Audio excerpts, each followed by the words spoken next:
Subscribe now and press the bell icon. Never miss an update.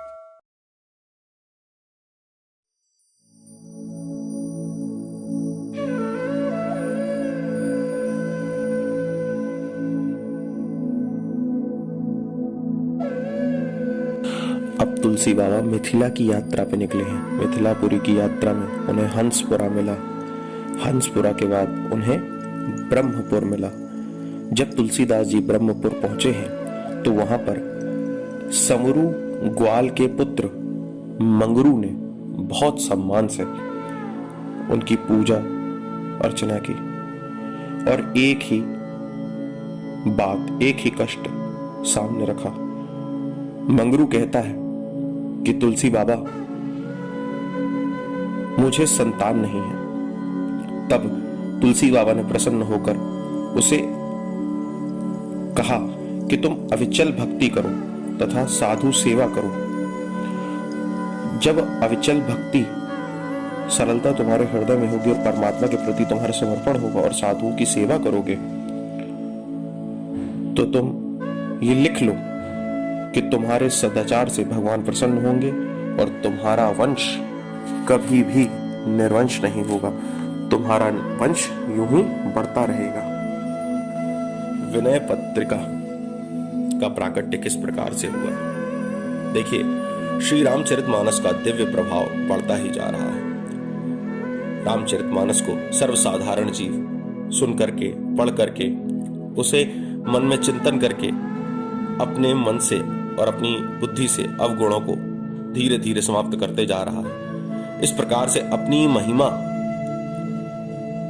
का लोप होते हुए कलयुग को यह देखा नहीं गया और कलयुग ने हाथ में कृपाण लेकर के यह निश्चय किया कि आज गोसाई जी को मैं धमकाऊंगा।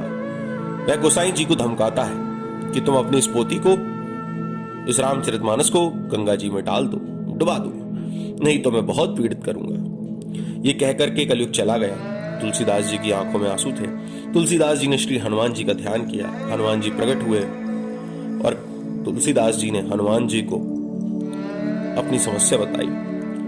हनुमान जी ने कहा कि आप एक विनयावली लिखकर मुझे दीजिए, मैं उसे श्री राम को दरबार में पेश करूंगा और इस कलयुग को दंडित कराऊंगा।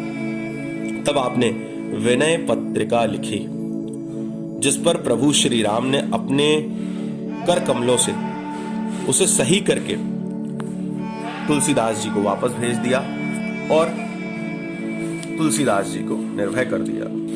इसके बाद तुलसी बाबा बेलापतार पहुंचे। बेलापतार नामक गांव में जब तुलसी बाबा पहुंचे तो वहां एक धनी दास नाम के महात्मा रहते थे।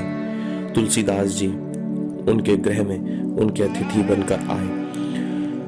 एक दिन धनीदास जी अकेले बैठे हुए एक कोने में बहुत उदास मालूम पड़ रहे थे। गोस्वामी तुलसीदास जी ने उनसे पूछा कि आप उदास क्यों हैं? तो वे फूट फूट कर रोकर बोले। तुलसी बाबा के चरण पकड़ करके वे कहते हैं कि प्रभु, मेरे से बहुत बड़ा अपराध हो गया है। मैं श्री ठाकुर जी को भोग लगाता था और उस मंदिर में एक चूहा था। वह चूहा ठाकुर जी के भोग में से टुकड़ा तोड़ के खा जाता था। मैं जब द्वार खोलता था और भोग का प्रसाद भक्तों में बांटने के लिए लाता था तो कई बार मुझसे लोगों ने पूछा कि ये टुकड़ा हमेशा एक कोने से, ये जूठी लगती है रोटी, लगता है परमात्मा ने ही भोग लगाया है। मैं भी अपने सम्मान के लोभवश कह देता कि हाँ, भगवान स्वयं भोग पाते हैं। मुझे इस मंदिर की और अपनी ख्याति बढ़ानी थी, इसीलिए मैंने ये झूठ बोला। अब मेरे इस राज्य के जो राजा हैं, राजा रघुनाथ सिंह जी, उन्हें भी ये पता चल गया है और वे एक दिन आए थे और उनका जो मंत्री है उसने मुझे कुछ धन दिया। मैं धन में लोभ में आ गया और मैंने उन्हें गर्भगृह में आने दिया। गर्भगृह में उन्होंने देखा कि एक कोना है जहां से चूहा हमेशा प्रवेश करता है। मंत्री बड़ा बुद्धिमान था, समझ गया और उसने राजा रघुनाथ सिंह जी को बता दिया कि भगवान भोग नहीं लगाते हैं, अपितु यहाँ एक छेद है छोटा सा जिससे चूहा आकर के रोटी का टुकड़ा खा जाता है। और ये उसे झूठी कहानियां सुना करके भगवान का भोग बताते हैं। रघुनाथ सिंह जी जान गए कि मेरा मंत्री ने इस पंडित धनीदास की गलती को पकड़ लिया है। अब राजा ने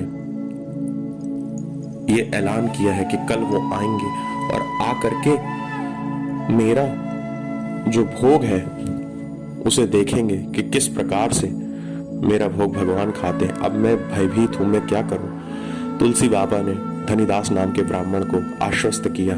उसका भय, उसका संकोच, उसकी समस्या का निवारण करते हुए तुलसी बाबा ने उसे ढाढ़स बंधाया और कहा कि तुम कल बहुत अच्छे अच्छे पकवान बनाओ, बाड़ी साज सज्जा करो, राजा का स्वागत करो, भगवान स्वयं भोग पाने आएंगे। और हुआ भी ऐसा ही। वहां उस समय कोई चूहा नहीं आया और राजा और सारी प्रजागण के देखते देखते धनीदास के भोग लगाने के बाद भगवान ने स्वयं उस भोग को पाया, उस भोग को जूठा किया, स्पर्श किया, उस भोग को पवाया गया। राजा ये देख के गदगद हो गया। सारी प्रजा ने देखा।